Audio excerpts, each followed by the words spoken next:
¿Salgo de acá entonces? Tenés que salir, sí, entrar por ahí, mira, en el chat de esta clase tenés el enlace para la otra sala donde vas a estar con Maxi y te va a abrir las preguntas para la evaluación, ¿sí? Sí, ahí veo que en el chat Laura dice César ya se conecta, así que por favor Laura, si le podés facilitar el link directamente para que entre a la sala del recuperatorio. Uh-huh. ¿Cómo se lo facilito el link? Ahí Tenés está que en el chat. copiarlo de acá, está en el chat, Bien. lo podés copiar del chat y pasárselo al WhatsApp.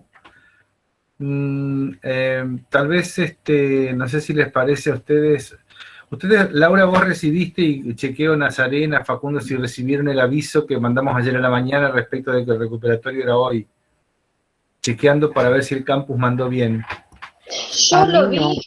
No, a mí pero no me llegan, pero yo lo vi porque entré a mirar por el recuperatorio y lo mismo que recién vi uno que pusiste hoy al mediodía, Hoy al Mario. mediodía puse uno para la clase de hoy, así es. Pero no no me están llega el llegando. aviso, me llega cuando abro nomás. Claro, no están dando bien el campus y pasa con todas las materias, no es solo Sí, acá. pasa con todo, O es sea, cierto. con cualquier aviso o con cualquier Sí. cosa que pase y se comunique vía campus, no nos va a llegar a ninguno si no entramos y nos fijamos o corroboramos. Ok. Excepto cuando es por mensaje. Cuando es por mensaje, sí. Cuando Maxi mandó la vez pasada el mensajito ese, parece personal, pero no es, ahí sí, a mí me llegó al correo y me llegaron todos los avisos, como que se activa. Pero en el campus, en avisos, no. Okay. Sí, a mí me pasó lo mismo que las chicas, digamos, ahora me estoy encontrando con los avisos porque dejaron de llegarme al correo de hace un tiempo, no sé. Pero en A sistema mí, político estábamos hablando y es un problema, no sé, que creo que la facultad les pidió que cambien la denominación y ahí creo que hubo un tema ahí y en eso se perdió. Claro, desde la cátedra tienen que cambiar en vez de ser arroba, no sé, Gmail o arroba Outlook, tiene que ser arroba FTSUNER o algo así. claro, lo hablamos y lo que dice NASA, pero yo, por ejemplo, estoy cursando política social y ellas los avisos no lo ponen en aviso, sino que a mí me llega el mail, pero me aparece en el campus en la casilla de mensajes. Es como que si le mandara a cada uno individualmente. Capaz pueden optar por esa Es opción lo que porque a dijo mí, por Laura ejemplo, recién.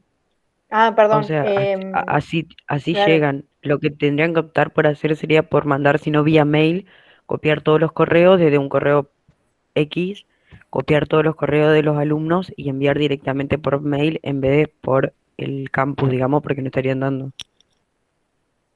Claro, si no entras específicamente a actualizar el mail o a entrar al campus, no te enterás de nada. Bueno. Claro, si no Así escribirle que, alumno por alumno. Bueno. No, sino capaz que poner, hay un aviso y directamente miramos, listo. Bueno, porque, a ver, el aviso les tiene que llegar a la casilla de correos, ¿sí? Y cuando cuando se hace mensaje por participantes, también, ¿sí? O sea, es extraño esto. Bueno, muy bien. Bueno, comencemos a ver la clase de hoy. Estamos grabando. Bueno, muy bien. Buenas tardes a todos y todas. En el día de hoy vamos a trabajar la unidad 5. Ahí abrimos la unidad, está la bibliografía. Además, la unidad 5 se sigue utilizando bibliografía que habilitamos en la unidad 3. Tanto el texto de Mario Robert, el capítulo 3, como Planificación, Libertad y Conflicto, como el método PES, están en la unidad 3 y estamos siguiendo, digamos, el orden lógico de los momentos metodológicos de la planificación. Entonces, en esta unidad 5 vamos a trabajar lo que llamamos el momento estratégico y el momento táctico operacional.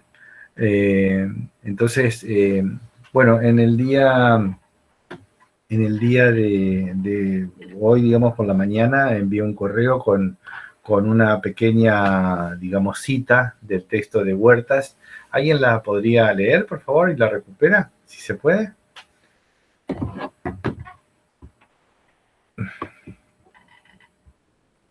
Si puede ser, si están muy complicados, me avisan y lo recupero yo.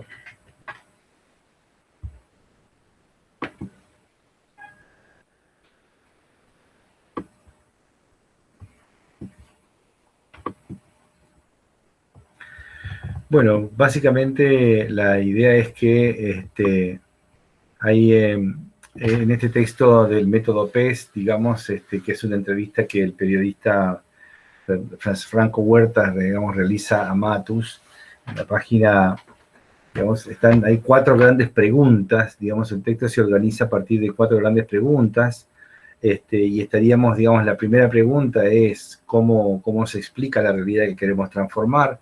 La segunda pregunta es cómo debe ser la realidad que queremos transformar, es decir, trabajamos en el momento normativo.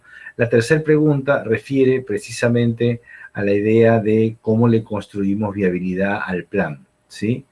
En este sentido, le pregunta el periodista Huertas, dice, llegamos entonces a la tercera pregunta que diferencia la planificación tradicional de la planificación estratégica situacional. Ya sabemos que el deber ser del plan abarca varios planes en distintos escenarios, varias apuestas que deben ser sometidas a un examen de confiabilidad. Así, el plan necesario se compone de varios planes, capaces de lidiar con la incertidumbre. La pregunta ahora es, ¿cómo hacer posible el plan necesario? Carlos Matus le responde, esta es la pregunta, esta es la más compleja de las 4 preguntas porque apunta al problema político de analizar y construir viabilidad de un plan. La planificación tradicional ignora este tema o lo aborda como si se tratara de una consulta política entre el equipo técnico de planificación y la dirección política del gobierno. Se asume que el técnico pregunta al político si el plan que concibe es viable y el político responde definiendo el marco de la viabilidad política del plan.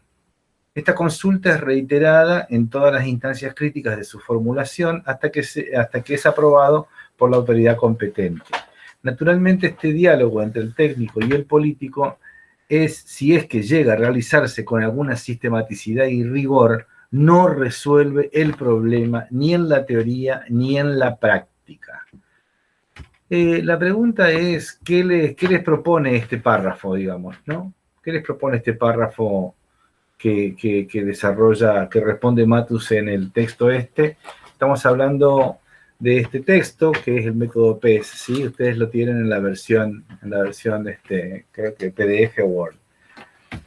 ¿Qué les parece ese comentario que hace Matus?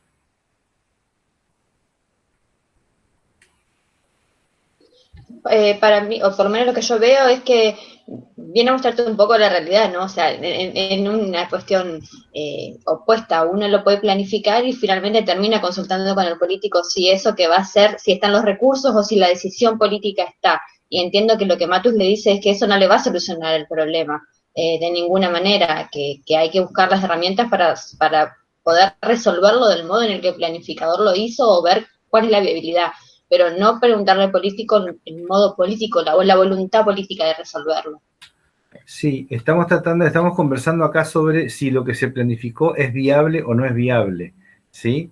Entonces, creo que está encaminada tu respuesta, Laura, pero él dice que esto es, digamos, no resuelve, porque en realidad la construcción de la viabilidad del plan no se resuelve si el técnico le pregunta al político o si el político le pregunta al técnico, digamos, ¿no? Si el señor que está haciendo el presupuesto en el Ministerio de Hacienda, en la Secretaría de Hacienda, le pregunta a los políticos, ¿quieren que ponga este rubro con más presupuesto o menos presupuesto? El político va a decir sí o no, pero digamos, eso en realidad no va a resolver si después el presupuesto va a funcionar o no va a funcionar. Lo que va a resolver eso es construirle viabilidad al plan, ¿no?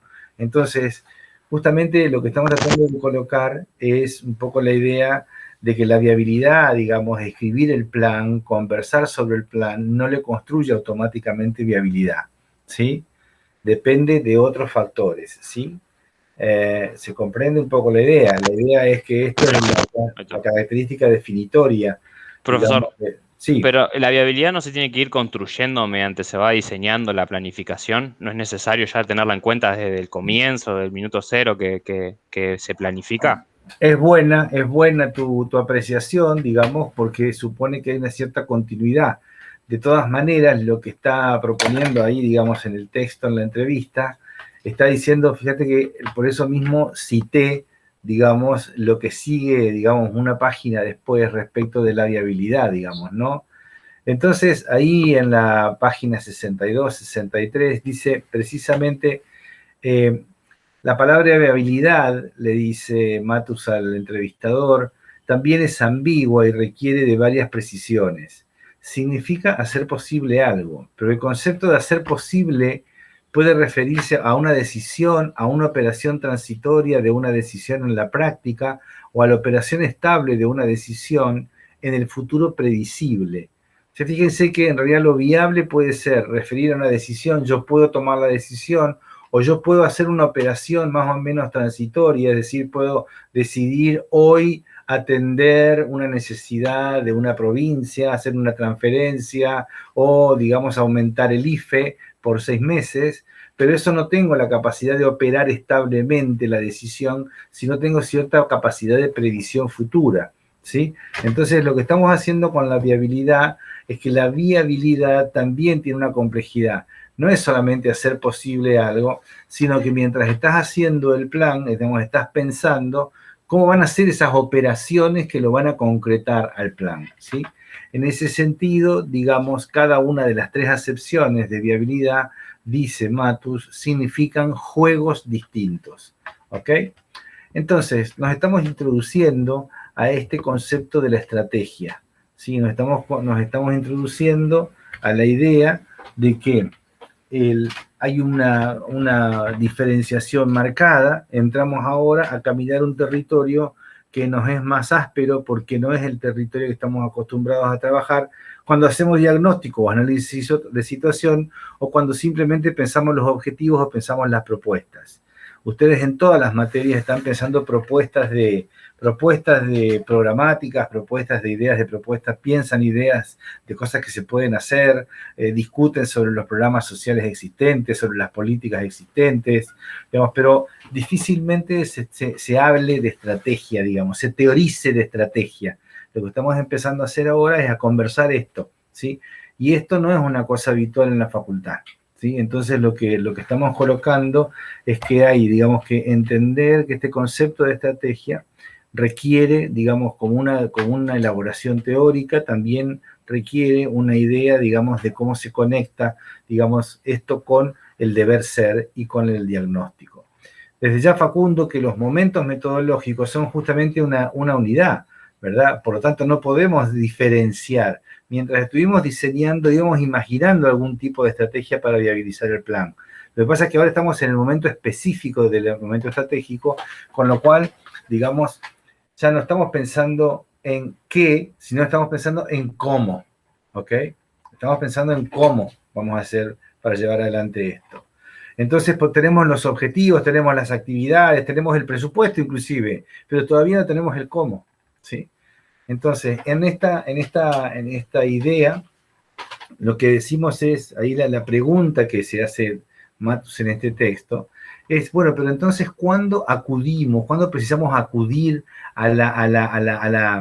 digamos, a una apreciación, a una reflexión estratégica? Siempre la apreciación estratégica está referida a los objetivos, a un objetivo, ¿ok? No se puede pensar una estrategia si no tenemos un objetivo previamente, ¿sí? Entonces, acudimos a la apreciación estratégica cuando tenemos un problema con nuestro objetivo. El problema es, primero, que solo no podemos, ¿sí? ¿No? O sea, precisamos de una estrategia cuando solos no podemos, ¿sí? Es decir, el enfoque estratégico se hace necesario cuando conseguir el objetivo que yo quiero con mi programa, con mi proyecto, depende de la voluntad convergente de otros, ¿sí? Es decir, que la estrategia tiene que ver con que yo estoy precisando de otros para que colaboren para alcanzar mi objetivo. O, segunda cuestión con la cual acudimos al enfoque estratégico. Cuando Mario, sí. esta cuestión de que depende de la voluntad de otros, ¿me lo podés profundizar más? Porque me da la sensación de que muchas veces depende de la voluntad del otro, o sea, hay una cuestión. En políticas públicas esto es así, y lo estamos viendo con varias decisiones que se han tomado en los últimos 5 o 6 años, digamos, en política, ¿verdad? Que tenemos ahí bastantes ejemplos, eso los vamos a ir viendo. Entonces, cuando yo preciso para alcanzar mi objetivo de la cooperación de otro, ¿sí? A ver, si yo quiero vacunar, pero la gente no se inscribe en la vacunación, no puedo ir a buscarlo a punto de pistola, ya estoy requiriendo de la colaboración de otros. Simple el ejemplo, ¿verdad? Directo, ¿sí? ¿No? Imagínense ustedes para lograr una educación primaria de calidad, para lograr una educación secundaria de calidad, para lograr un nivel nutricional de los niños, niñas, adolescentes, de acuerdo a parámetros. Imagínense la convergencia de actores y la colaboración de actores que se requiere, ¿sí? Profesor, entonces ese otro puede ser tanto la sociedad como otros actores políticos, como otras diferentes organizaciones, da igual. Ese otro va a aparecer, Facundo, en el mapa de actores que hicimos en análisis situacional, ¿sí? Por eso cuando insistimos tanto con la idea de que el actor social que se ve afectado directa o indirectamente por el problema, cuando trabajábamos en el marco lógico o en el mapa de actores del análisis de situación, cuando analizábamos el código analítico del actor, ¿sí? Ahora fíjense cómo ese otro es clave, porque lo vamos a ir a buscar ahí. Y definimos la definición de acción social como un actor individual o colectivo que tiene recursos de poder, sea para colaborar con nosotros o para oponerse a nosotros. Con lo cual, estamos armando aquí nuevamente una utilización del mapa de actores del análisis de situación que nos hace de una ayuda práctica fenomenal. La primera cuestión es cuando precisamos la colaboración de otro. Luego, cuando precisamos que la oposición del otro tenga que ser neutralizada, ¿sí? Ahí el juego es todavía un poquito más difícil, ¿sí? Porque ahí yo tengo que ver que hay otro que está queriendo desarrollar un objetivo que está en el sentido inverso, digamos, ¿no? Al que yo quiero desarrollar. El ejemplo de la educación sexual integral, digamos, más crudamente colocado, entre las posiciones reduccionistas de un lado del otro, es absolutamente público, es absolutamente privado, digamos, ¿no? Entonces sabemos que ahí, digamos, hay un tejido de actores que son necesarios para ir limando, digamos, lo que son esas oposiciones tan feroces que además, bueno, se han expresado en las marchas verde y celeste en la Argentina, o sea, no tengo que explicar demasiado, ¿verdad? Y fíjense que todo eso generó también una tensión, una fuerza. La marcha esa está interesante porque muestra la relación de fuerzas. Cuando nosotros estamos pensando en estrategia, estamos pensando en relación de fuerzas, ¿sí? Entonces, para contar con la colaboración del otro, para contar con una fuerza necesaria para neutralizar, digamos, el objetivo neutralizar la oposición del otro. Y la tercera cuestión, dice Matus, es cuando nosotros necesitamos de otro para mejorar nuestros grados de incertidumbre, ¿sí? Es decir, cuando precisamos de la colaboración del otro para entender, digamos, cómo desarrollar mejor la estrategia, ¿sí? En eso, por ejemplo, nosotros podemos decir normativamente que es muy bueno que todas las madres, digamos, amamanten, ¿sí? Sin embargo, sabemos que eso no se impone, digamos, por definición, ni se impone. Entonces, cuando empezamos a trabajar, no es lo mismo, digamos, el amamantamiento digamos, en los sectores de clase media alta o clase alta, que el amamantamiento, digamos, en grupos vulnerables o en grupos, digamos, castigados por la pobreza de manera estructural, o en grupos indígenas, o en grupos, digamos, si se quiere, digamos, con diferentes ideas políticas o con diferentes valores. Entonces, esto muchas veces para poder sacar información de cuál es la manera para abordar esto de diferentes maneras hay que intervenir. Y esa intervención requiere de otro también, digamos, ¿no? Nos ayuda, ahí estamos pensando en la intervención social como generadora de información para la toma de decisiones, para la construcción de la estrategia, ¿no? Rubén, cuando tú quieras también ahí sí, aportar. Justito, Mario, perfecto, justito. Porque también pensaba, digamos, ¿no? En cómo ese actor, la participación y el involucramiento que puede tener, que nosotros hemos denominado de forma genérica poder, digamos, ¿no? El poder que detenta al otro en distintos aspectos, muchas veces se puede expresar también en una información, pero en un conocimiento, un vínculo con determinados actores que por la historia y la inserción que tiene ese actor clave con el cual nos queremos conectar, no tenemos nosotros. Por ejemplo, no sé, en un trabajo barrial, ¿verdad? Hay líderes, hay, digamos, referentes barriales o referentes comunitarios que detentan una relación que nosotros no podemos comprar, capitalizar, adquirir, ni con la mayor estructura que tengamos, sino es vía el acceso a determinadas personas clave para, a su vez, acceder a una comunidad, a un barrio, desde el punto de vista simbólico, social. Entonces, bueno, eso también es, digamos, tiene un valor muy importante a los fines de detectar actores claves para este tipo de planes, ¿no? Porque ¿cuántas veces han fracasado muchos proyectos simplemente por no considerar las alianzas necesarias con estos actores? Exactamente, y no consideran las alianzas porque no tienen conocimiento, digamos, ¿no? O sea, fíjense que este concepto es muy interesante, por ejemplo, para relacionarlo con el concepto que trabaja Boaventura de Sousa Santos de ecología de saberes, ¿no? La idea es que nosotros no, o sea, hay una cosa muy fuerte porque nosotros no tenemos el monopolio del saber, digamos, ¿no? Hay otros saberes que es necesario conocer y para salir del grado de incertidumbre es necesario dialogar con los otros. Entonces, la cuestión acá, y esta cosa que por ahí no les va a sonar para nada, la estrategia es la consideración de los otros en la situación, ¿sí? La estrategia es la consideración de los otros en la situación. Otros a favor, otros en contra, otros que nos ayudan a desasnarnos, ¿sí? Digamos, pero esas son las tres situaciones que más o menos, digamos, cuando uno quiere alcanzar un objetivo se va a encontrar, ¿verdad? Un grado de ignorancia más o menos grande, un grado de oposición es más o menos grande y un grado de colaboración que siempre es requerido para alcanzar.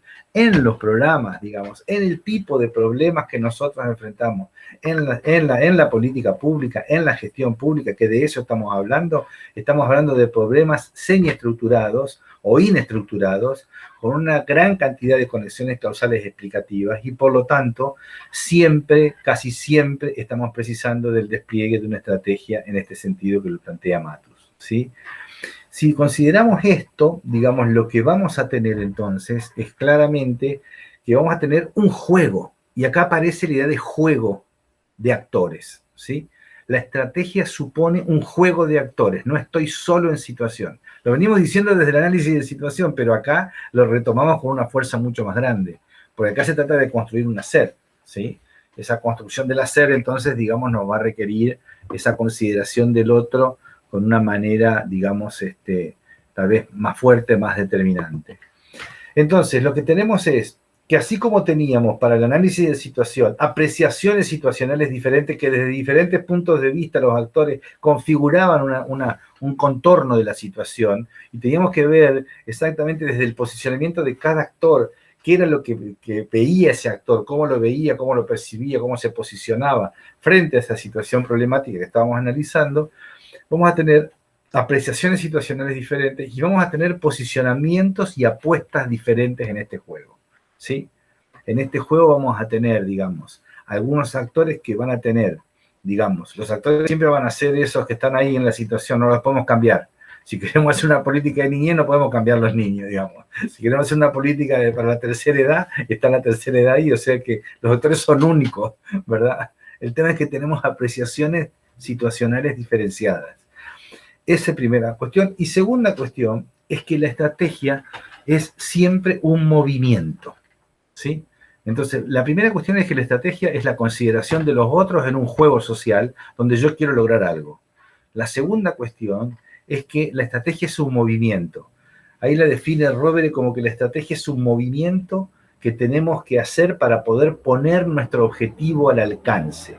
El objetivo no se me presenta, digamos, dócil, ¿sí? El objetivo se me presenta como obstáculo. Si yo tengo que hacer un programa social es porque tengo obstáculos que resolver, no porque tengo un camino expedito, ¿sí? O sea, si tuviera el camino listo y abierto para resolverlo, no precisaría hacer un programa, simplemente se haría, ¿ok? Cuando hacemos un programa social es porque tenemos un programa social, cualquier programa de política pública, digamos, cualquier plan de política pública es porque tenemos un obstáculo por delante, ¿sí? Entonces, esta idea, digamos, es que se va conformando un juego donde hay diferentes actores que van a estar jugando, digamos, en ese juego de tensiones. Luego tenemos, digamos, hasta aquí un poco la introducción de la importancia de lo que es la estrategia, algunos conceptos que son los conceptos básicos, porque todos se van a derivar, todo lo que sigue se va a derivar desde allí, digamos, ¿no? ¿Hasta acá vamos más o menos bien? ¿Sí? Entonces, lo que tenemos ahí... Sí, profe, ¿puede aclarar Sí. Diga, NASA. un poco lo de la idea de juego, por favor? Si puede Bueno, aclarar un poco lo de la idea de juego que me quedó ahí dando vueltas. bueno, ahí vamos. Mira, para dar un poco de soporte ahí voy a abrir una ventanita acá para contar un poquito la idea de los juegos, la idea del juego, ¿sí? Entonces, y vamos a trabajar, básicamente, ahora se te va a ir formando la idea.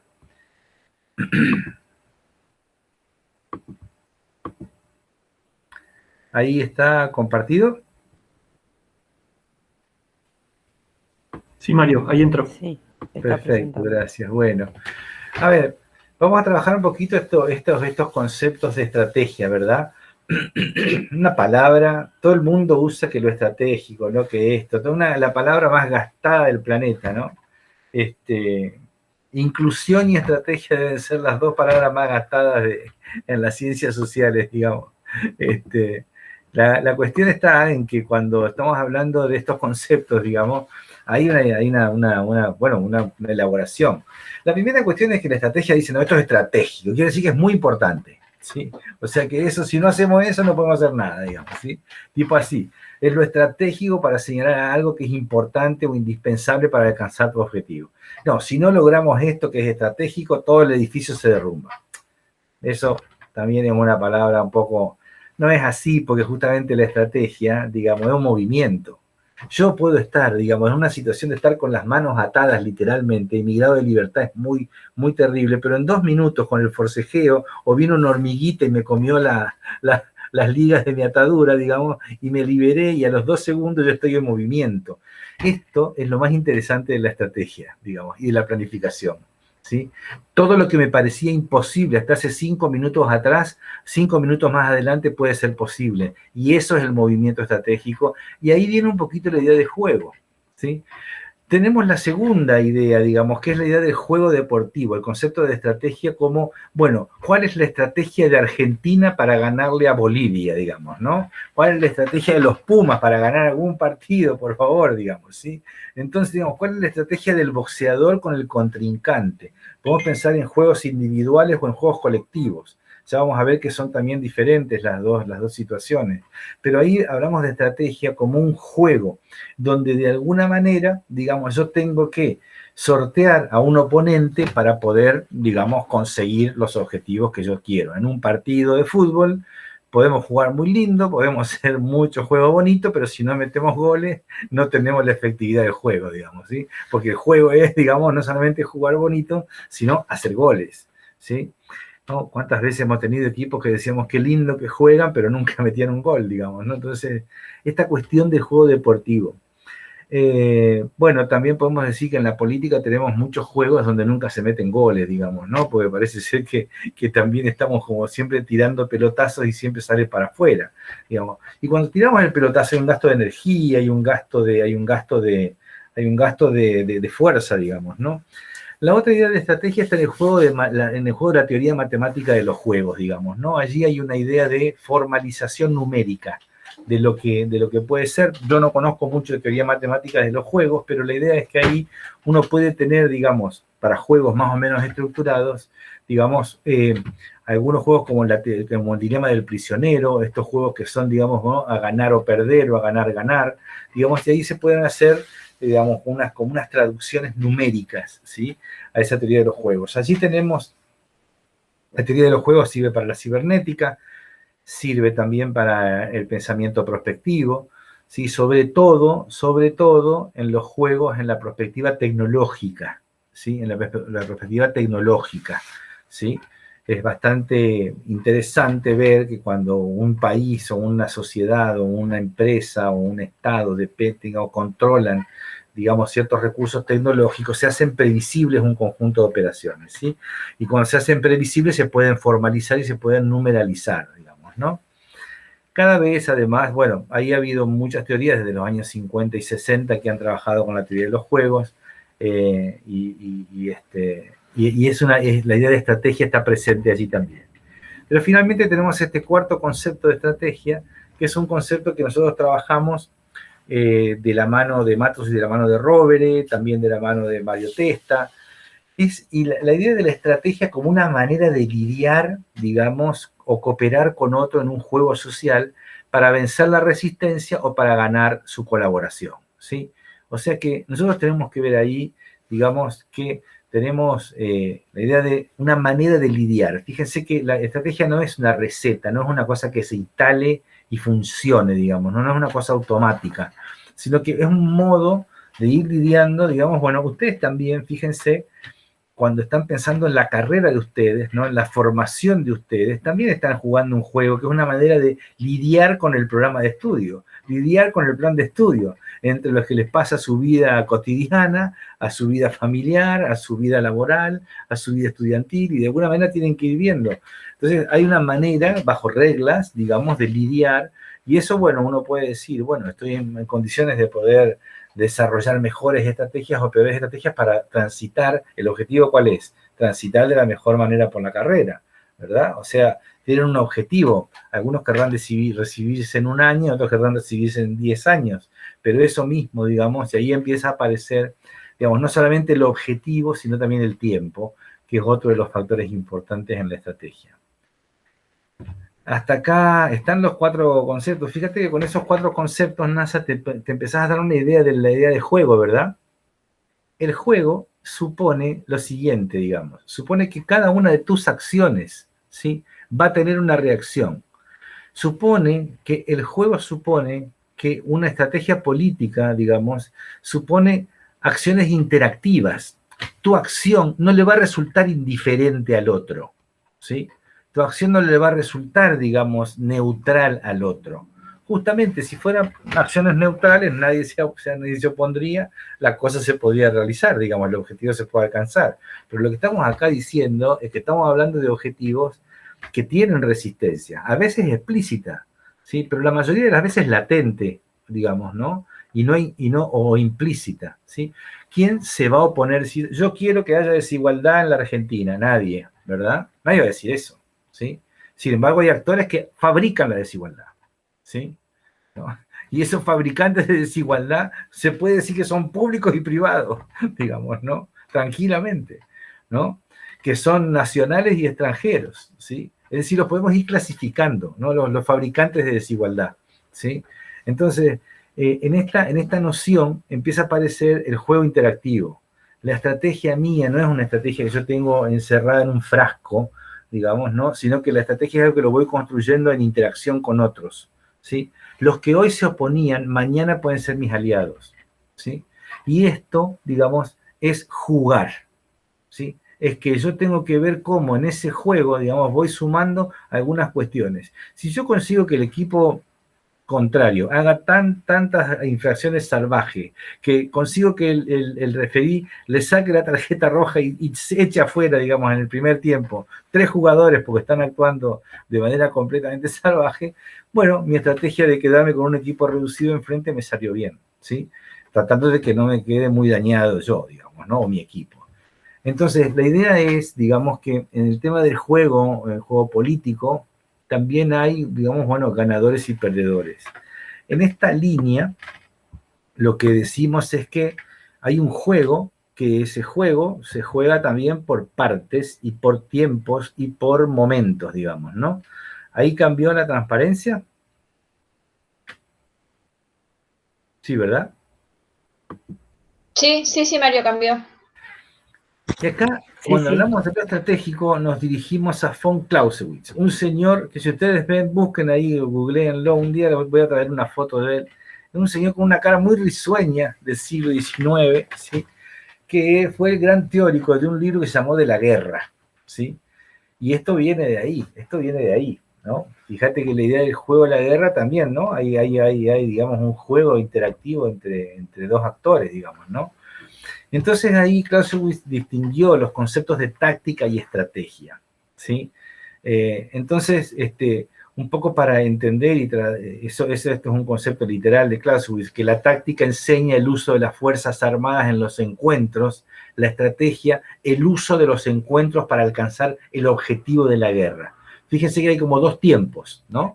Hay como dos tiempos. La estrategia se desdobló en táctica y estrategia, digamos, ¿no? Entonces, una cosa es, digamos, cómo se organizan, digamos, este juego de encuentros, ¿sí? En el ajedrez sería qué piezas muevo, ¿sí?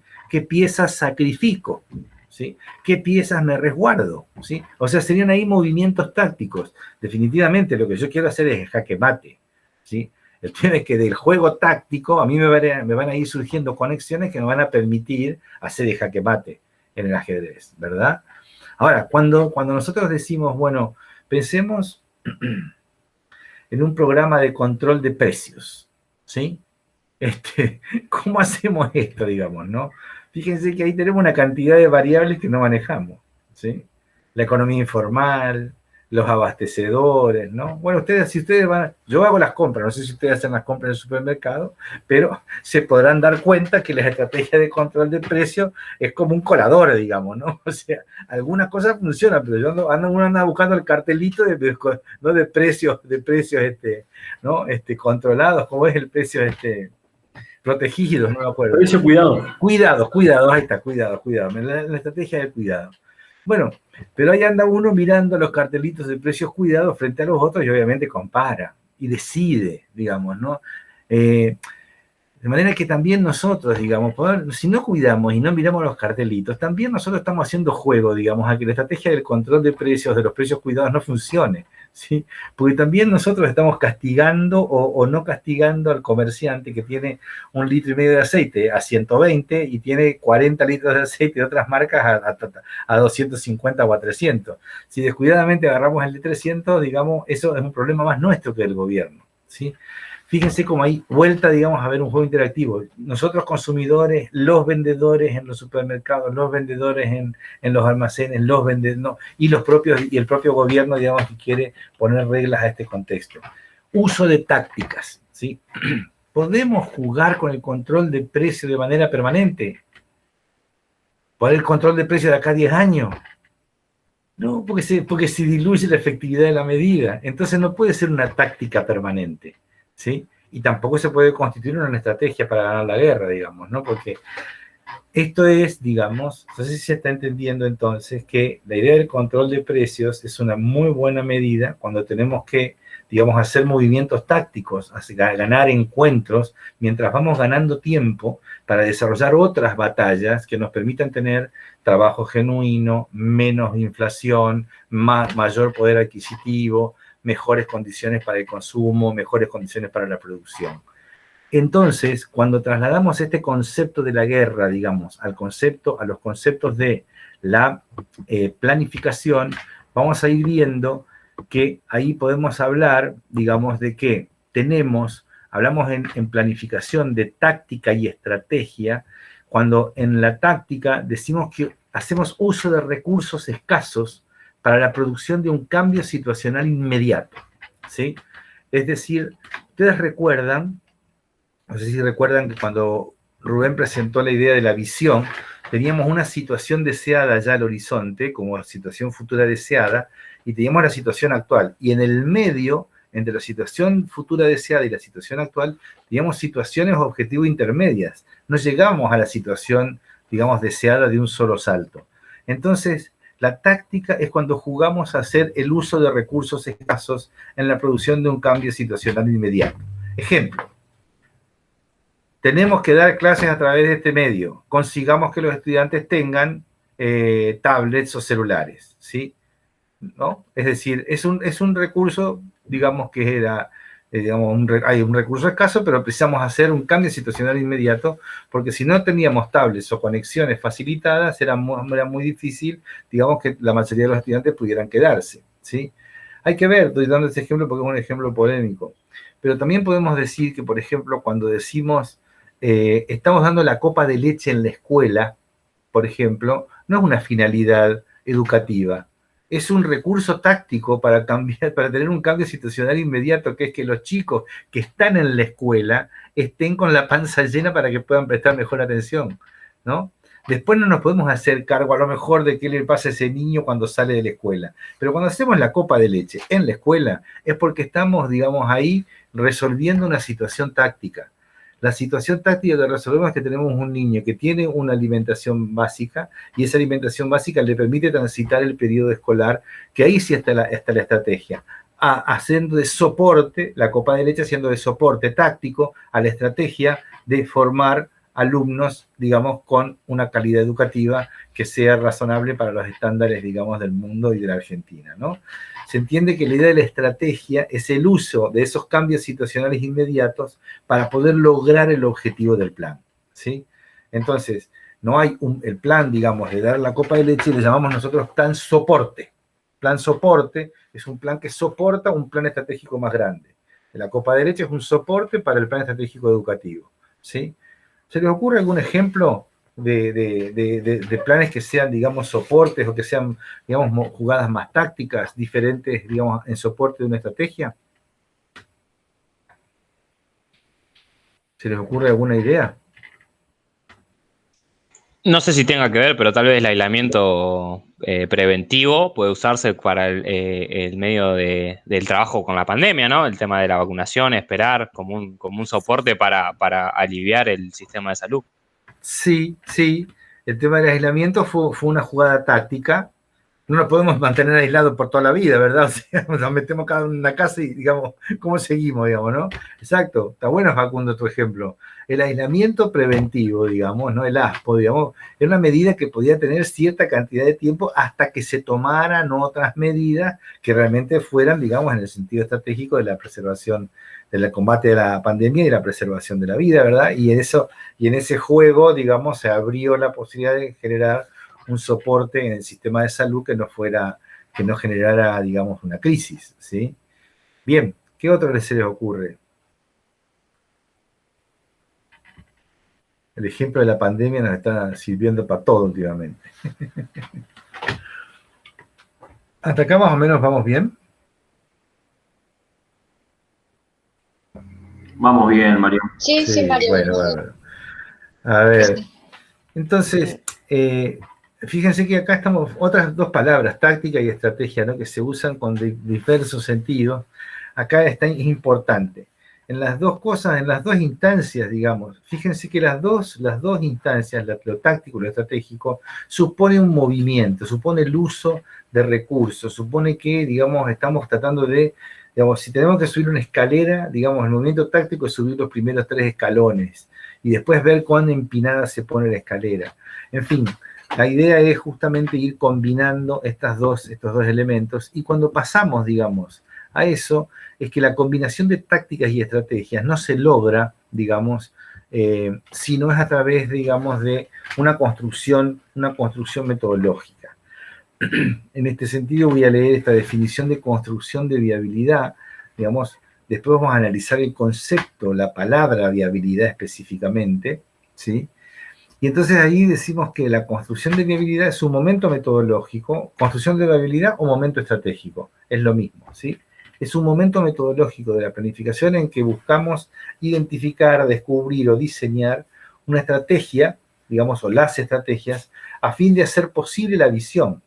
Y también de poder hacer, digamos, que se concreten los programas y proyectos que hayan sido considerados como de alta potencia direccional.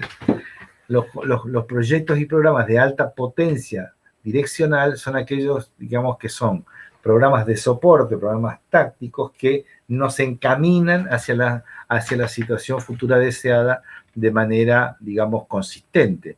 A mí, para seguir con el ejemplo educativo, digamos, la idea de la incorporación o de la entrega de notebooks a los chicos de la secundaria, digamos, tenía una estructura básicamente, digamos, una gran potencia direccional para la alfabetización digital, no solo de los niños, sino de las familias, ¿sí? Y realmente en la actualidad, fíjense que todo esto, digamos, ha empezado a funcionar porque inclusive hasta los sectores que están bajo la línea de pobreza o que viven en barrios vulnerables tienen condiciones de conectividad, sea a través del celular, y muchos de ellos siguen usando las notebooks que se distribuyeron, digamos, por lo menos una cantidad importante, aunque porque hay una cantidad importante también que dejaron de funcionar, digamos, como potencia direccional para mejorar la digitalización de la vida. Y hoy, digamos, tenemos, bueno, la idea de la bancarización y toda la ayuda social transita a través de las tarjetas, digamos, y a través de la bancarización de la ayuda social.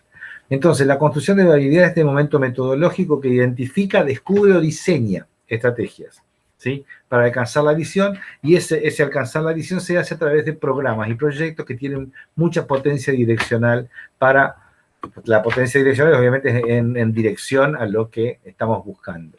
Entonces ahí viene la pregunta de qué es la viabilidad, y cuando preguntamos qué es la viabilidad, estamos haciendo referencia, digamos que nos estamos como, por supuesto que la viabilidad no está garantizada, la viabilidad se construye, la viabilidad, digamos, se construye de muchas maneras, vamos a ver, pero básicamente la viabilidad es, digamos, hay un recorrido que ahí el maestro Robert siempre comenta en sus clases, digamos, que dice que está la tensión o los límites, o la tensión o digamos, la distancia entre hacer lo posible y hacer lo posible. ¿Cómo interpretan esas dos afirmaciones que están entre comillas?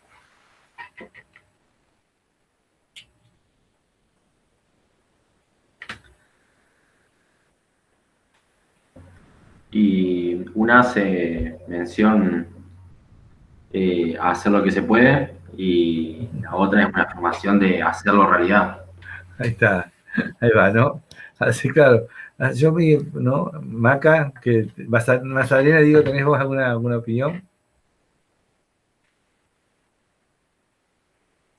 No, que justamente lo mismo, como que uno lo interpreto como, no sé, voy a tratar de hacerlo como algo aspirando a llegar, y lo otro es como voy a hacer lo posible, como ya una afirmación, digamos. Exacto, ¿no? Es como son dos situaciones.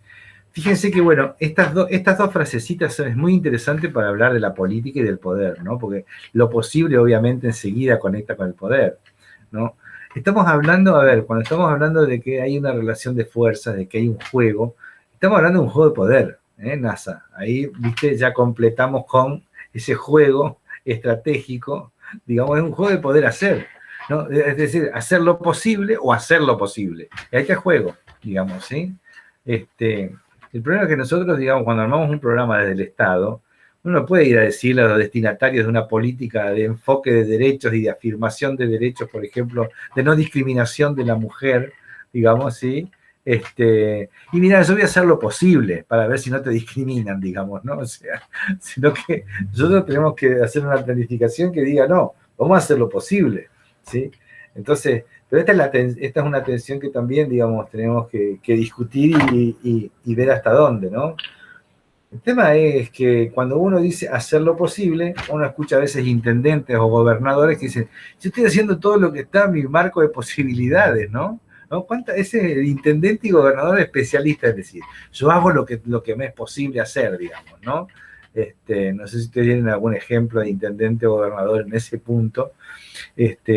No, porque Nación no me entrega los fondos, no, porque los intendentes tal cosa, estoy tironeado, los empresarios no pagan impuestos, la coparticipación me tiene limitado, ¿no? Yo hago lo posible, ¿no?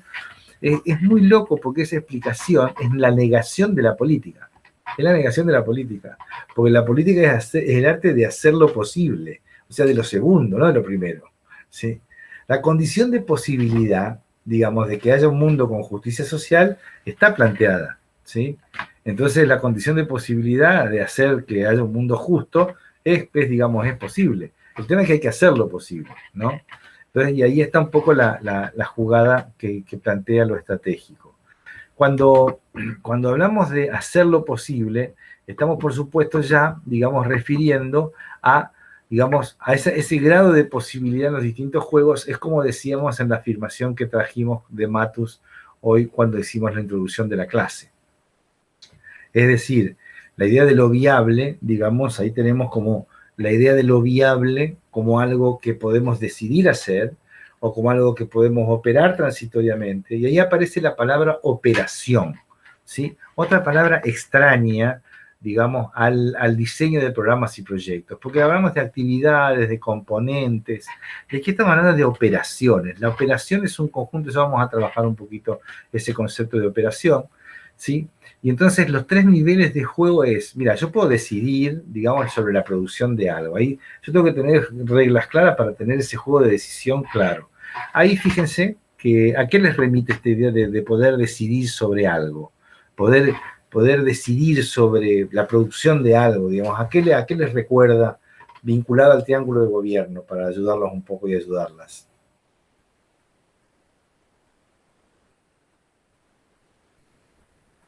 Lo hemos conversado, lo hemos dicho, ¿para qué vamos a agarrar alternativas que están afuera de nuestro ámbito de gobernabilidad si podemos tomar alternativas que están dentro de nuestro ámbito de gobernabilidad, ¿no?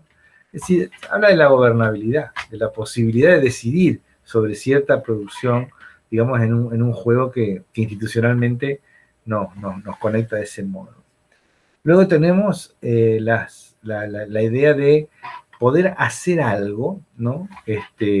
Por ejemplo, a mí me gusta dar el ejemplo de que ir a la Luna es absolutamente posible, digamos, ¿no? O sea, la humanidad ya llegó a la Luna, digamos, ¿no? En la década del 60, y ha vuelto de diferentes maneras, ¿sí? A veces nos enteramos, a veces no.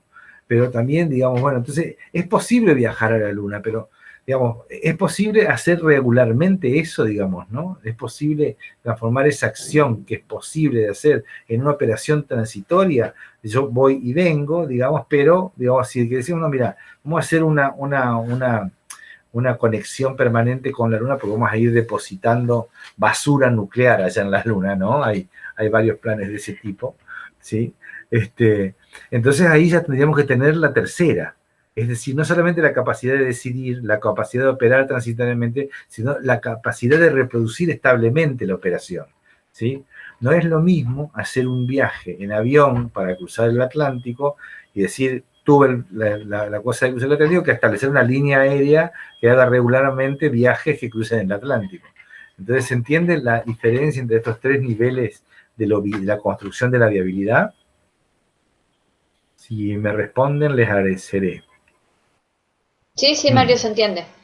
Ok. Entonces estamos en esta situación de que tenemos capacidad de decidir sobre la producción de algo. Por ejemplo, podemos decidir que vamos a diseñar un programa y a decidir que lo vamos a tratar de implementar. Luego podemos empezar a operarlo y luego tenemos que tener la capacidad de operarlo establemente, ¿sí? Cuando se consiguen estas 3 cosas, decimos que entonces una política, un proyecto o un programa es viable, ¿sí? No si es posible, como el viaje a la Luna, sino la posibilidad de operar de manera estable y controlada, digamos. Entonces, la idea de trabajar con juegos de operación estable de una decisión en un futuro más o menos previsible, ¿sí? Ese futuro más o menos previsible. Por eso hablamos de que los programas sociales tienen de 2 a 4 años, ¿sí? Los programas sociales tienen 2, 3, 4 años. Difícilmente haya programas sociales de 10 años, ¿sí? Porque justamente un programa de 2 años, de 3 años o de 4 cambia la situación intermedia de la cual partió y empieza a generar una condición mejor. Se supone que habrá una condición mejor, que sea algo que se aprendió, digamos, respecto de la eficacia del juego que se quiso desarrollar con esa intervención, digamos, ¿sí? Entonces, cuando decimos de este modo, digamos, que estamos operando de esta manera, es que decimos que tenemos varios dominios de análisis de la viabilidad. Y esto también es una cuestión interesante, digamos, ¿no? Cuando hablamos de los varios dominios, esto está tomado del texto que vamos a ver de Olga Nirenberg, allí en la unidad 8, digamos, que vamos a ir trabajando el texto de Olga Nirenberg, la idea de la programación para la transformación social, ese texto que tenemos en la unidad 8, que ella habla de estas diferentes viabilidades, ¿no? Parece interesante que dejamos una lista para chequear, digamos, ¿no? Si algo es viable o no es viable. Si es viable políticamente, si se le puede construir viabilidad política, me gusta más, si se le puede construir viabilidad económica, si hay viabilidad organizacional e institucional. Por ejemplo, nosotros con Rubén hemos trabajado el sistema de protección integral de derechos de niños, niñas y adolescentes. Y muchas veces lo que encontramos no es que falta viabilidad política, no es que falta viabilidad económica, es que tenemos un problema de viabilidad organizacional, digamos, ¿no? Muchas veces las instituciones, digamos, no saben cómo, digamos, a veces hay recursos, a veces hay decisión política, pero hay una institucionalidad, digamos, el sistema de protección integral de derechos, el sistema organizacional del sistema de salud, el sistema escolar, si se piensa desde lo institucional y desde lo organizacional, ¿sí? Empezamos a ver que tiene, digamos, bueno, un conjunto de limitaciones. Allí esa viabilidad es una viabilidad importante, ¿verdad? Porque, bueno, corta fuerte. Y después tenemos esta idea de viabilidad tecnológica, que tiene que ver, bueno, con el uso de medios tecnológicos, pero también con tecnologías de gestión, ¿no? Y la idea de la viabilidad de síntesis, que sería como una, bueno, justamente la idea de que se van acumulando todas estas otras viabilidades que hemos conectado allí. En este sentido, lo que entendemos también, que la viabilidad es una construcción, ¿no? En ese sentido de construcción es que vamos a hablar la base de las operaciones, digamos, dice Matus, la base de las operaciones, la base de la planificación y de la táctica y de la estrategia son las operaciones, digamos, ¿no? Uno parte, y acá tenemos, digamos, todo esto que está aquí está en el texto de la entrevista de Matus, ¿sí? O sea, no estamos refiriendo a otra cosa que no sea el texto de la clase, como el texto que está en la bibliografía, como siempre lo hacemos, ¿sí? Lo que decimos saber es que la viabilidad del plan se construye a partir de un conjunto de operaciones, ¿sí? Entonces, tenemos una definición de operaciones que son, digamos, aquellas destinadas a cambiar lo que dice el marcador de juego o el vector descriptivo del problema, de cada problema, hasta alcanzar las metas propuestas. O sea, son actividades destinadas a cambiar el marcador del juego o del vector descriptivo. ¿Recuerdan ustedes cuando hablábamos de que había que definir un problema social por la manifestación, el actor, el tiempo y el lugar? Eso, en la manifestación, es el marcador de juego del problema, ¿sí? Es decir, nosotros lo que tenemos es que, digamos, hay inexistencia de tal cosa, ¿sí? Tenemos que hay, digamos, insuficiencia de tal cosa, persistencia de la pobreza, ¿sí? Entonces, ese es el punto marcador, ¿no? Tenemos mala calidad educativa, tenemos calidad educativa deficiente en primaria, tenemos servicios sociales de salud, de atención primaria de la salud, que no cubren a toda la población, ¿sí? Ahí marcamos lo que se llama un marcador de juego del problema. Esas operaciones, digamos, juegan, digamos, y son seleccionadas para poder atacar las causas críticas o los nudos críticos. O sea, fíjense que este concepto se emparenta con el concepto de alternativas en la metodología de marco lógico, ¿sí? Cuando estamos seleccionando la alternativa, es que estamos seleccionando también qué tipo de operación vamos a realizar. Tenemos, por ejemplo, para mejorar la calidad educativa, y ese es el ejemplo que trabajamos en la clase, para mejorar la calidad educativa tenemos que mejorar la infraestructura escolar, tenemos que mejorar la capacitación docente, tenemos que cambiar el plan de estudio, tenemos que capacitar, tenemos que tener una política para las familias. ¿Por dónde? Entonces las operaciones para cualquiera de esas cuatro cosas son operaciones completamente diferentes. No sé si se comprende. Bueno, bienvenido Maxi. Las operaciones, entonces las operaciones de una planificación tienen que ver con las alternativas que optamos por las cuales vamos a abordar las causas críticas o nudos críticos del problema, y cuando transformamos los nudos críticos del problema, entonces empezamos a producir un resultado de transformación, digamos, que nos van a acercar a la meta que tengamos nosotros, ¿verdad? Entonces, de vuelta, insisto con este ejemplo. La calidad educativa, digamos, de la primaria, de la secundaria, de la universidad, depende de una conjunción de elementos de infraestructura, de formación docente, de actualización del plan de estudio, y todo eso jugando en un tiempo que tiene que tener cierta coordinación. Esta idea del plan, digamos, que es común. El plan, entonces, a mí me gusta la definición que un plan, digamos, es también un conjunto de operaciones, sí, que han sido pensadas en una secuencia lógica y cronológica dentro de un juego inestable. Lo que sí queremos es atacar los nudos críticos, que es lo que vamos a trabajar. De allí la importancia del análisis de situación, del mapa de actores y de la problematización, obviamente, de la explicación del problema, ¿sí? Si no hacemos una muy buena explicación del problema, como hacíamos con el árbol de problemas, entonces no estamos identificando los nudos críticos, ¿sí? Si no identificamos los nudos críticos, las operaciones que queramos hacer para transformar, si no le estamos pegando al nudo crítico que explica el problema, que le da entidad al problema, digamos, entonces no vamos a estar transformando en el sentido que lo queremos hacer, ¿sí? Lo que continúa diciendo, digamos, el texto de Matus en la entrevista, es que de algún modo estas operaciones, ¿sí? Se tienen que ir previendo, pero se van previendo también, digamos, con cierto grado de juego, digamos, ¿no? Entonces, perdón acá. Ahí cambió.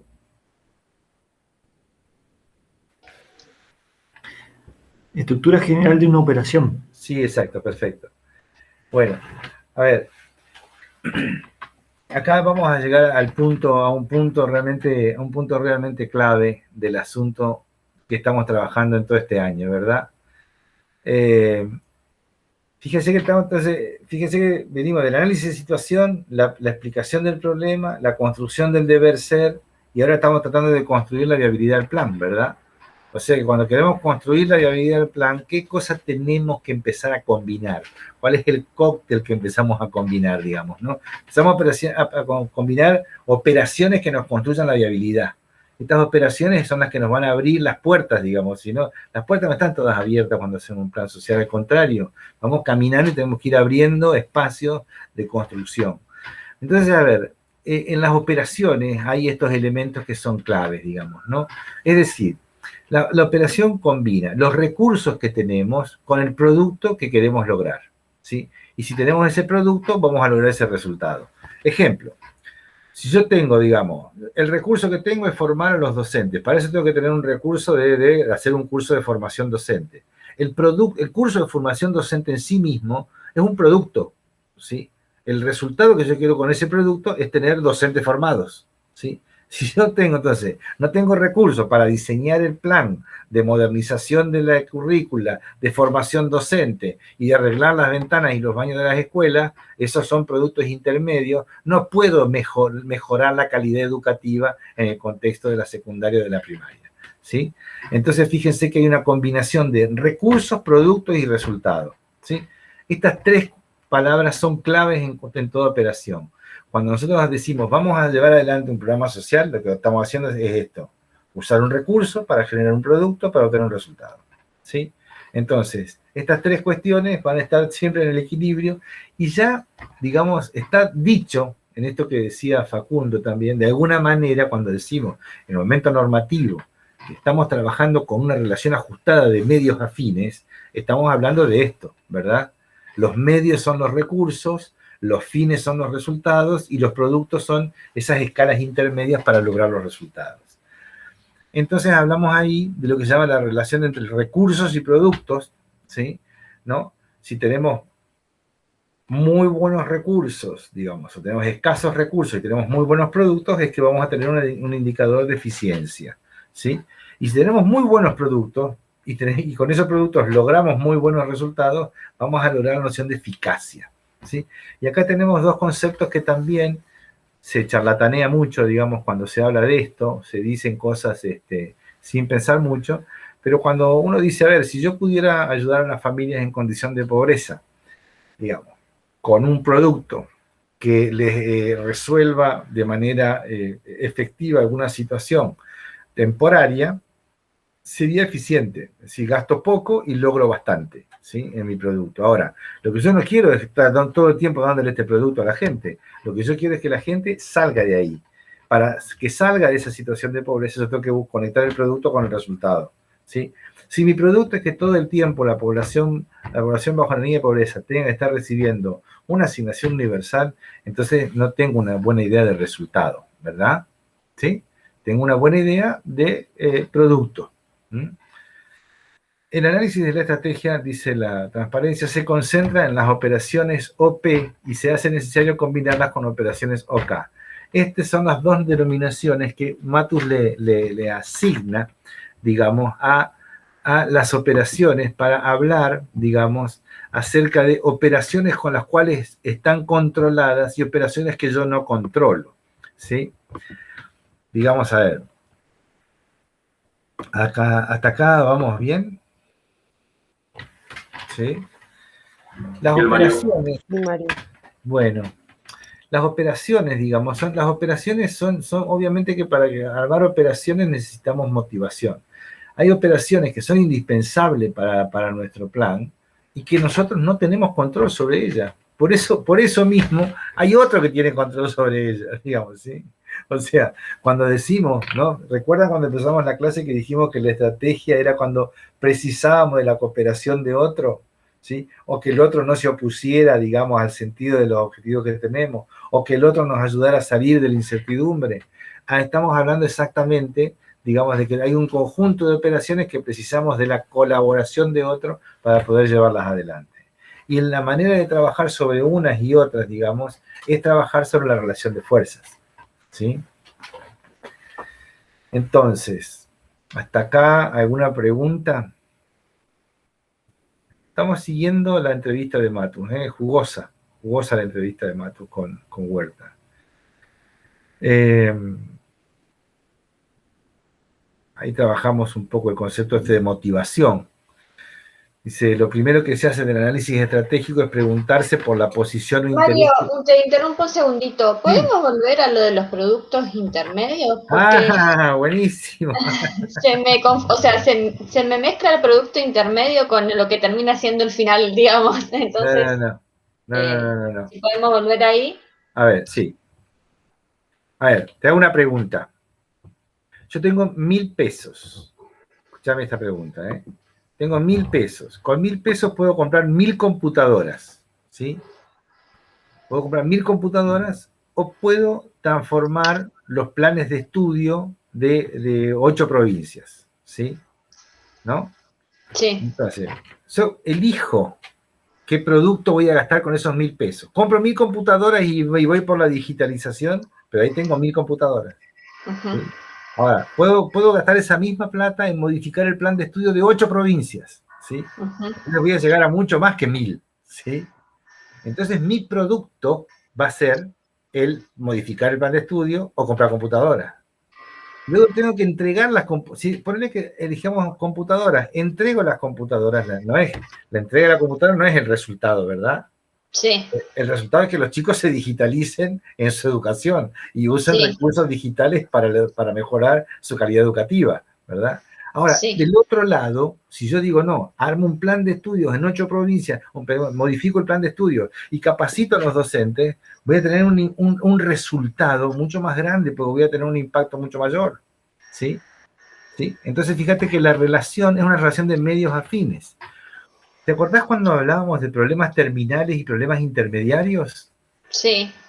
Bueno, el resultado, nosotros lo vamos a estar buscando, digamos, cuando trabajamos con problemas terminales. ¿Sí?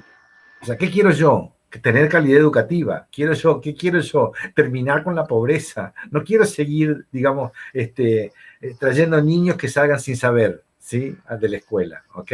Para eso tengo que mejorar, usar mis recursos en los mejores productos posibles para alcanzar los mejores resultados posibles, ¿sí?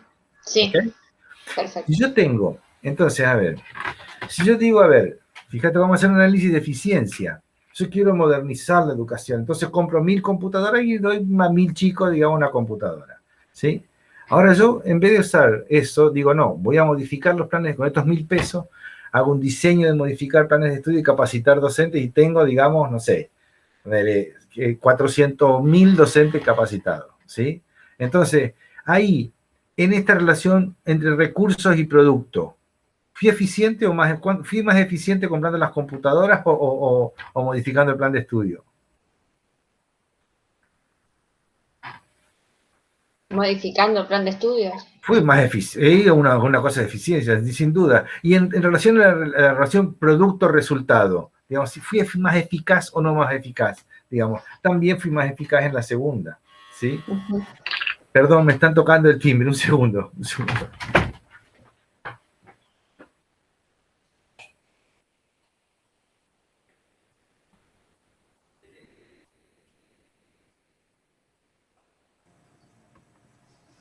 Pasan las mejores películas, ¿vieron? Esta es la vida en pandemia. Acá en mi casa los chicos se acercan a la computadora y me dicen, ¿estás en clase o estás mirando una clase grabada? Y se ponen y se miran ellos en la compu para ver si se ven.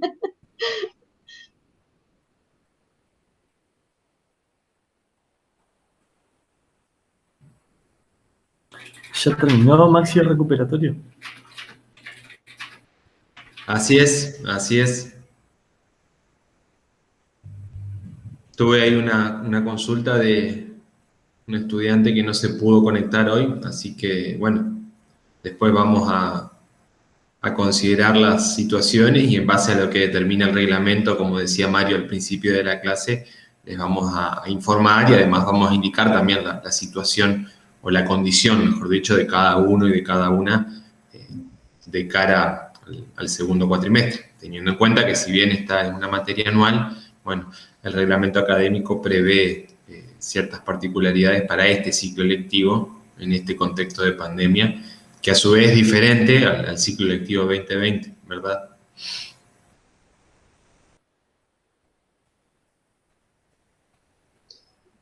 ¿Y qué pasa con los que no aprobaron ni el parcial ni el recuperatorio? Eso es justamente lo que les vamos a comunicar. Eso. Así que no se sabe si siguen o no siguen. Porque hay que... No, es que justamente eso es lo que estoy intentando decir. Digamos, que tenemos que atender, digamos, a las consideraciones que prevé la cátedra, digamos, en su programa, pero también, digamos, lo que establece el reglamento académico, particularmente para este ciclo lectivo. Bien.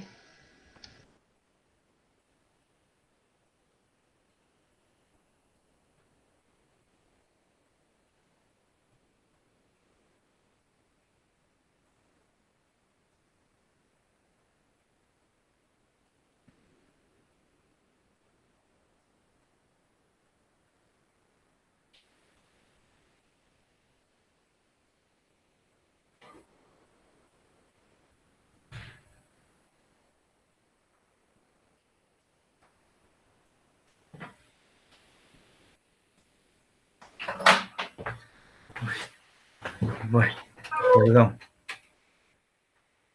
perdón, situación cotidiana hogareña. Bueno, ahora Pasa a volvemos. todos. Bueno, ahí estábamos con Laura y viendo este tema de... Acá lo que se empieza... acá empieza a confluir esta idea de que estamos en un proceso único y que hay momentos diferentes, ¿no? Empieza a confluir un poquito más la historia. Por eso este momento es tan importante, tan importante. Esta es la gran contribución de Matus a la teoría de la planificación en el mundo, digamos. O sea, esto es lo que lo hace diferente, digamos, ¿no? Porque acá estamos hablando de problemas intermediarios y problemas terminales, estamos hablando de problemas estructurados y problemas semiestructurados o inestructurados, estamos hablando de esta relación de medios afines, estamos hablando de, bueno, fíjense que la idea esto de que hay operaciones que se controlan y operaciones que no controlamos, digamos, ¿no? Para dar un ejemplo ahí, tal vez sirva... cuando empezó el programa Familias por la Inclusión Social, que fue un programa que salió, digamos, para dirigirse exactamente a los niveles de indigencia en el año 2002, digamos, había un factor que el programa no controlaba. Yo era el jefe de operaciones de ese programa a nivel de todo el país, y entonces había una cosa, había que llegar a los destinatarios. porque ustedes no recuerdan, pero primero se había implementado el plan Jefes y Jefas de Hogar, que había incluido 2,5 millones de beneficiarios, pero la gente que estaba realmente por debajo de la línea de indigencia había quedado descubierta de ese programa. Pues ese programa se implementó a través del Ministerio de Trabajo y se asoció a la falta de trabajo. Las personas que estaban en indigencia no habían tenido condición en ese contexto, digamos, de llegar a anotarse en las listas, ¿sí? Digamos, siquiera del Ministerio de Trabajo para recibir esa contribución monetaria. Por lo tanto, se hizo una encuesta nacional, se fue haciendo en todas las provincias y se identificaba esos hogares y efectivamente esos hogares no estaban incluidos en esa estrategia del programa de Jefes y Jefas de Hogar. Entonces había que llegar a las personas, sobre todo ahí se empezó la destinataria clave de la ayuda social en el programa Familias por la Inclusión Social, también llamado Programa de Desarrollo Humano, digamos de ingreso para el desarrollo humano. Era muy difícil llegar desde el nivel nación, entonces teníamos que hacer alianzas con las provincias y los municipios, y ahí se armó una estrategia de gestión asociada, para poder localizar a las destinatarias de la ayuda social.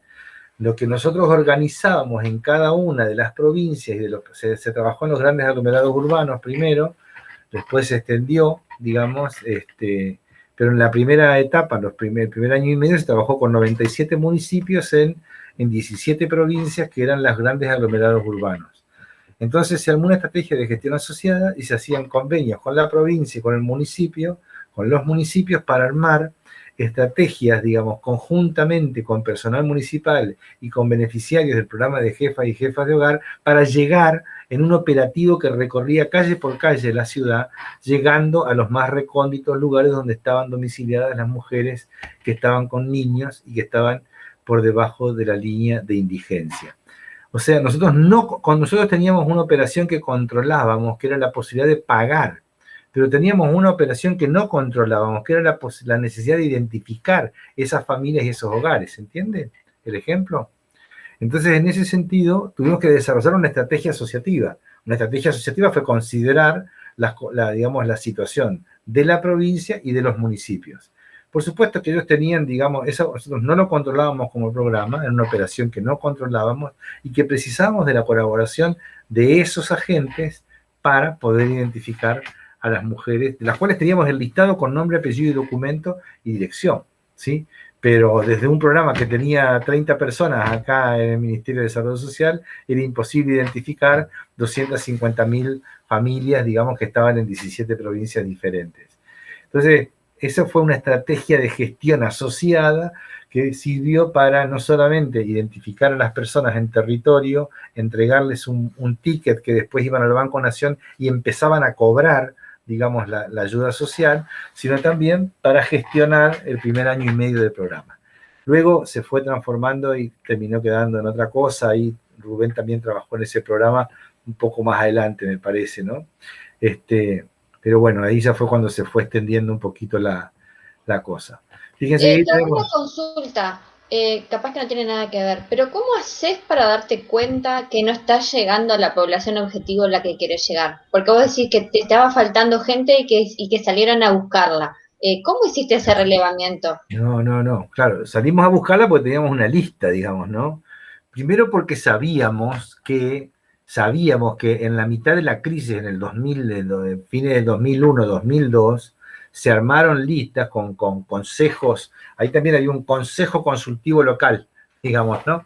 Los consejos consultivos, que estaban formados por organizaciones, sindicatos, organizaciones sociales, municipios, que armaban los listados de beneficiarios que estaban pidiendo la ayuda social al programa de Jefes y Jefas de Hogar que había creado, digamos, ahí con el dualdismo, digamos, había habido una o dos experiencias antes, pero sobre todo, digamos, en este gobierno que tenía, digamos, la experiencia de la provincia de Buenos Aires con Chiche Dualde, y porque se sabe que cuando se anotan listas, cuando se hacen listas, a ver, Laura, para ir a anotarte una lista de un ministerio, vos tenés que tener un calzado y un vestido, y tenés que tener una plata para tomar un colectivo, y ir a anotarte, ¿sí?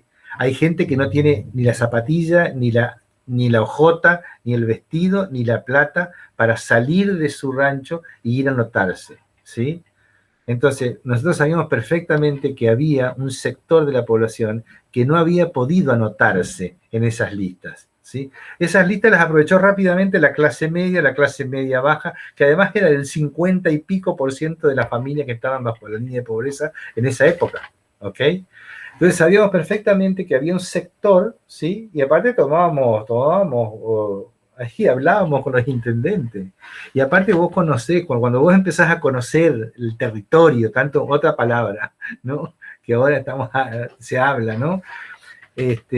Nosotros íbamos a buscar a la gente ahí. Claro, a mí me surge la duda porque viste que muchas veces se dice, no está llegando, cuando hablan de un plan, dice, no está llegando a la gente a la que esperábamos llegar o no estamos llegando a determinadas cuestiones. Entonces, decir, bueno, o sea, entiendo esta cuestión del territorio que vos me marcás, pero iba respecto de si hay algún mecanismo para saber, digamos, en qué está fallando para no llegar a donde vos querés llegar. Bueno, a ver, el barrido censal que nosotros utilizábamos a través del Siempre era un barrido censal que iba a barrios súper vulnerables. No íbamos a hacer un censo al centro de la ciudad de Paraná, San Martín y Urquiza, ¿me entendés? El censo en Paraná se hizo en todos los barrios vulnerables. Entonces, nuestra base central, que era la base del Siempre, del programa CISFAM, digamos, ya hacía un recorte territorial, ¿sí?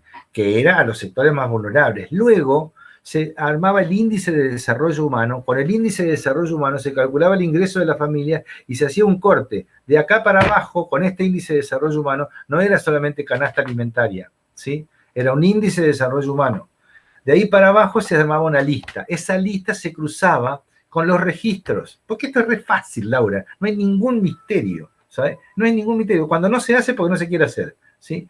Esto vos agarrás la lista, pasás por ANSES, pasás por el PAMI, pasás por el Ministerio de Trabajo, o sea, comparás lo que llamaban los padrones de beneficiarios en la época, ¿sí? Y ahí te salían los que estaban juntos, los que estaban, digamos, ya tenían, ¿no? Salían algunos que ya tenían no se podían repetir las ayudas, digamos, no se podían overlapear, digamos, no podía haber overlapping de beneficiarios, ¿verdad?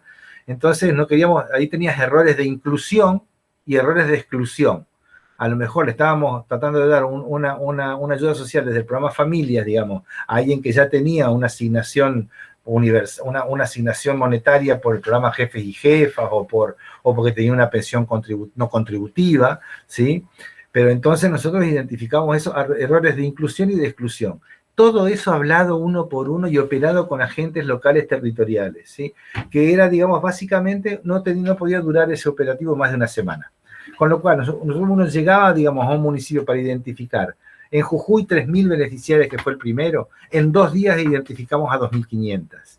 Y después salió. Entonces era un programa así, puerta a puerta, como el diseño de eso, que lo pensamos en ese programa, era un diseño teniendo en cuenta la idea de operativo de agente sanitario, ¿sí? Que en vez de hacerlo de manera estable, lo hacíamos de un flash, digamos, ¿no? 2 días, 3 días, digamos, ¿sí? La gente se sorprende hoy cuando va a un vacunatorio, ¿sí? Y dice, qué bien que me atendieron, qué rápido que salí, ¿no? Yo digo, la gente está tan mal acostumbrada, pobrecita la gente argentina, que se fascinan cuando son bien atendidos como gente, digamos, ¿no? ¿Sí? Entonces, lo que uno ve que la idea es que se ha ido perdiendo la idea de la gestión con la población. Se ha ido perdiendo, y esto ¿sabes por qué? Porque es más sencillo delegar la operación OP al banco que ir a conversar con la gente al barrio, ¿sí? Y eso es política, ¿sí? Y eso es neoliberalismo, ¿sí? Y todo lo que sostenga esa política es neoliberalismo. Yo lo defiendo acá y en la China, ¿sí? Porque eso transforma a cada individuo en un destinatario individual de una ayuda social de un Estado, que ese individuo, digamos, ni se entera de ese Estado, ¿sí? Entonces creamos una lógica complicada. En ese componente de gestión asociada, digamos, por supuesto que era muy importante en ese momento para sostener la política y para poder expandir el programa. Pero, digamos, no pudimos porque, bueno, hay 2 cosas. El Banco Interamericano de Desarrollo decidió que ese componente de gestión asociada no podía gastar mucha plata, a pesar de que era muy barato. Los primeros 3 años del programa se gastaron 208 millones de dólares y el programa de gestión asociada valía 7 millones de dólares. Todo lo otro se entregaba a la gente para que tuviera la ayuda monetaria, ¿no? Fue el primer programa de transferencia condicionada con control de escolaridad y de salud, ¿no? Ahí se empezaba a armar el control para poder tenerla. Ese fue el primer programa. Hay que buscar la historia de eso. Tengo algunos materiales, digamos, pero es muy interesante porque había un trabajo comunitario.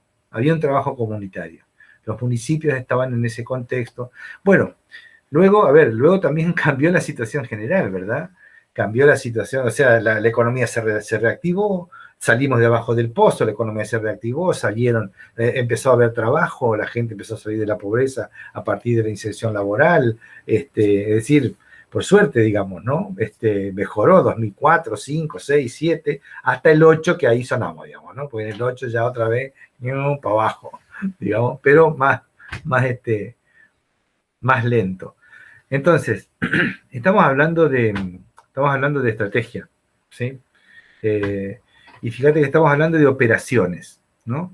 Qué poco que pensamos en cómo diseñar operaciones, ¿no? Desde las políticas sociales. Y también uno podría pensar que uno puede diseñar operaciones de este tipo en la política universitaria, ¿sí? Operaciones que mejoren la extensión, operaciones que mejoren la investigación, operaciones, ¿no? Muchas veces nos quedamos con el formato que tenemos y no lo pensamos en el cambio, digamos, no pensamos en esta idea, cuántos recursos tenemos, qué producto vamos a crear, qué resultado queremos lograr, ¿no? Lentamente se va pensando, se va trabajando en eso. Hemos visto unas tasas, digamos, la tasa de egreso de la universidad pública es muy baja, ¿no? Es muy baja comparado con otros países, ¿no? Entonces a veces uno dice, tenemos la UBA que es de las 10 universidades mejores del mundo, y la tasa de egreso, ¿cómo andamos, digamos, ¿no? Bueno, también hemos visto la tasa de egreso de la UNER, la tasa de egreso comparada a universidad pública versus unidad. Bueno, sistemas de información. Bueno, pero las tasas de egreso de primaria y secundaria también. Yo sé que vos decís que cada uno con su quintita, digamos, pero las tasas de egreso también en secundaria. Yo estaba viendo esta cuestión de la pandemia, me llamó mucho la atención, entre paréntesis, digamos, el otro día entrevistaron al director de la escuela de la Bazán y Bustos, y reclamaba el acompañamiento de los padres de los chicos. Decía que los padres preferían que los chicos repitieran para no tener que acompañarlos en la educación y que lo hagan de vuelta al año y solos. Entonces decían que había una cuestión de familia que no acompañaba y que él, más que a los chicos, pedía a la familia que acompañaran a los chicos. Eso me llamó mucho la atención, fue del primer director que escuché eso. Sí, ahí tenés un diálogo eterno, tiene muchos años, digamos, que el director de la escuela va a decir que la familia no están acompañando, digamos, ¿no? Hay un clásico, ¿sí? Es un clásico. Pero bueno, también hay que ver ahí cómo se juega, digamos, ¿no? ¿Qué es lo que hace qué es lo que hace la escuela para que los padres la acompañen? Generalmente la escuela mandonea mucho a los papás y a la mamá. Y los papás y la mamá que vienen de trabajar 8, 10, 15 horas, no tienen ganas que una directora lo mandonee, ¿sí? Entonces hay mucho de esta historia, bueno, hay historia estudiada, eso se llama. Mis hijos tienen prohibido repetir en la escuela lo que mamá dice de la seño. ¿Visto? Porque te imaginarás que sí, de la opinión de la seño yo tengo varias, pero bueno. Ahí va. Pero uno acompaña en lo que puede. Bueno, a ver. Quisiera, no sé, me parece que estamos medio en tiempo. No sé, Rubén, Maxi, si quiere. Sí, que simplemente decir que este es el momento donde nos vamos arrimando de a poquito a la implementación y obviamente Convergen nos pone a prueba todo aquello que estuvimos diseñando, ¿verdad? Ahora se tiene que expresar en las alianzas, en pensar cómo vamos a poner a hacer el aterrizaje de este plan en el territorio, digamos, con actores concretos, ¿no? Y ahí es importante también cómo nosotros estamos abiertos a incorporar nueva información, ¿verdad? Claro. Por supuesto que también ahí, hoy la tecnología, las bases de datos, distintas formas de comunicación me parece que habilitan, por ejemplo, cuando pensamos estas políticas públicas, estos planes, ¿verdad? Más del estilo que estaba mencionando Mario, nos permiten de alguna forma caracterizar mucho mejor y tener una información también.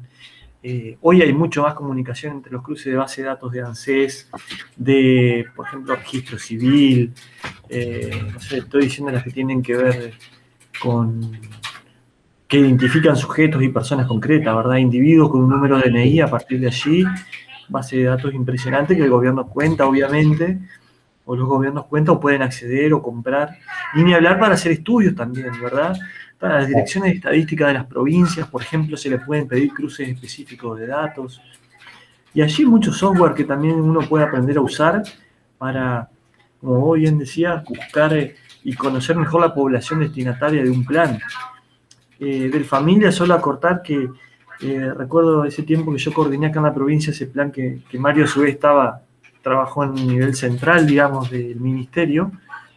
Yo recuerdo que inicialmente, entre el periodo 2005 y 2007, 2008, que es donde yo trabajé hasta 2009, que luego se transformó en asignación universal por hijo. El Familias fue la base original sobre la cual tomó la asignación universal por hijo. Así. Es decir, hasta el mes de octubre pagó el programa Familia y en el mes de noviembre pagó asignación universal por hijo. Y no es que lo hizo de la nada, lo hizo tomando la base original del Familia y continuó. Pero entre 2005 y 2007 continuaba en un proceso de ampliación de las localidades por provincia. Y yo recuerdo que al inicio eran casos muy puntuales que dábamos altas excepcionales, era la palabra que usábamos, altas excepcionales. Luego, obviamente, un proceso de incremento de la pobreza implicó que esas altas que eran excepcionales en algún momento dejaron de serlo y bueno, se fue haciendo necesario una cuestión más masiva porque originalmente no estaba pensado así. Pero se ve que hubo una correcta identificación de la población de origen. No, muy interesante, aparte, a ver, porque Rubén entró creo en 2004, yo justamente de fines de 2004 me fui del programa a nivel nacional, y una cosa fue la instalación, digamos, entre 2002 y 2004, cuando hay que incorporar las primeras 250, 300.000 destinatarias. Luego viene la gestión Kirchner, digamos, ¿no? Y viene la gestión de Alicia Kirchner. Así que cambia la lógica del programa y le agrega otros componentes, pero le saca el componente de gestión asociada, ¿sí? Se lo saca Kirchner y Arroyo, ¿sí? Hay que decirlo, ¿viste? Porque también esa es una parte de la historia, digamos, ¿no?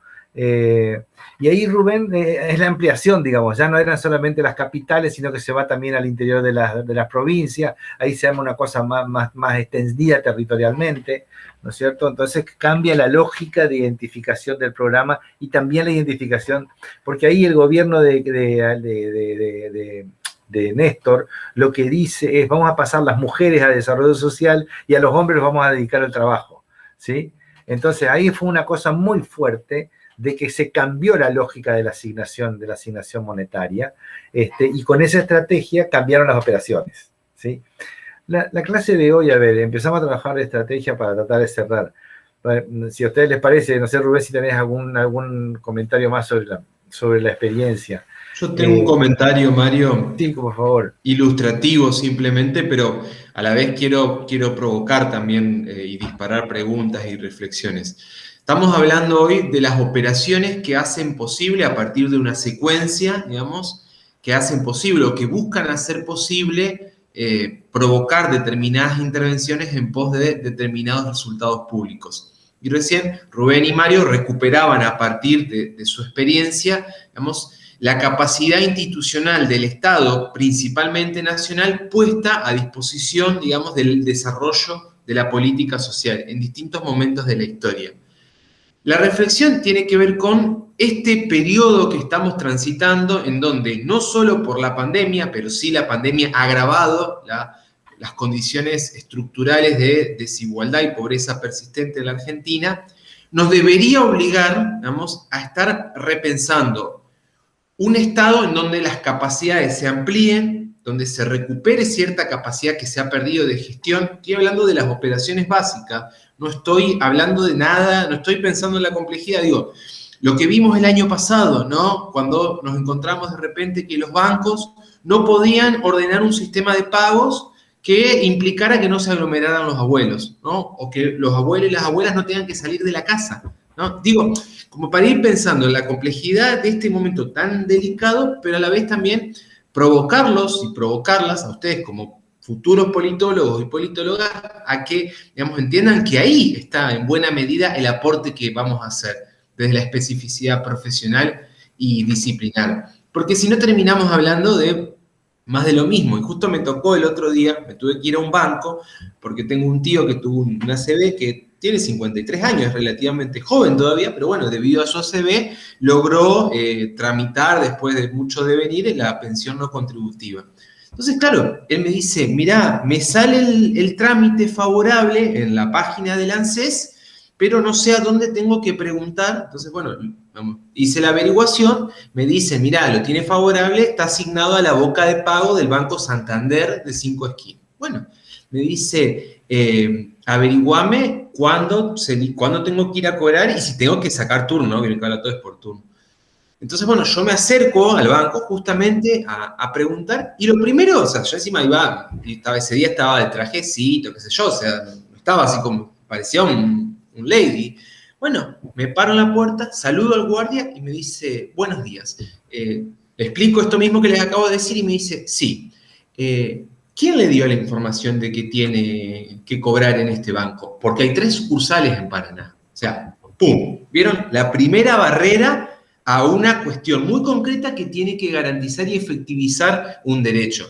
Y se entiende que una pensión no contributiva es para población en extremo estado de vulnerabilidad. O sea, ya hay que presuponer que son personas discapacitadas, enfermas o ancianas. Obviamente, eso no lo tiene que saber quizás el guardia, porque es guardia de seguridad y no operario del Estado ni empleado del banco.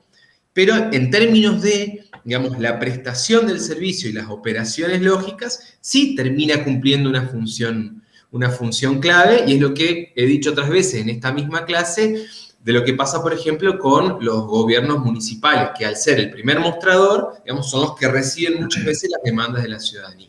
Nada, traigo esa cuestión que es ilustrativa, pero buscando esto, ¿no? De provocar una mirada crítica y también que ya en el devenir del recorrido profesional, digamos, estemos pensando e imaginando soluciones creativas y alternativas creativas para ese tipo de intervenciones, porque lamentablemente, a ver, gente, tenemos un 45% de pobreza, o sea que estas cuestiones las vamos a tener que seguir llevando adelante, discutiendo y operacionalizando de acá a varios años.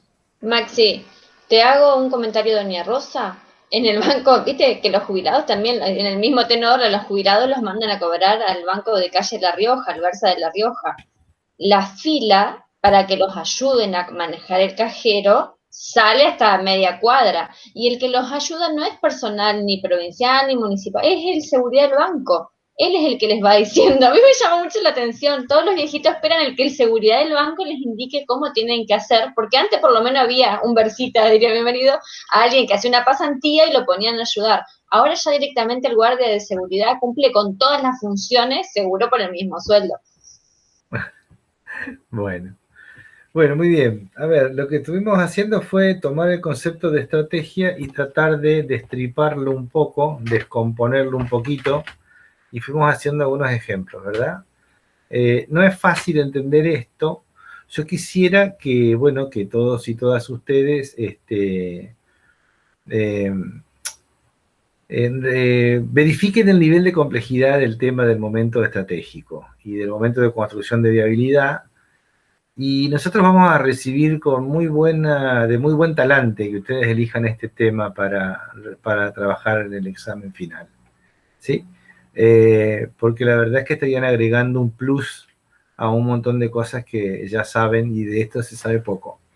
Así que bueno, diciendo esto, nos despedimos, siendo las 18:45, nos vamos al otro curso de la licenciatura en Trabajo Social, y nos vemos el miércoles que viene, que sería nuestra última clase, ¿verdad? Ok, gracias.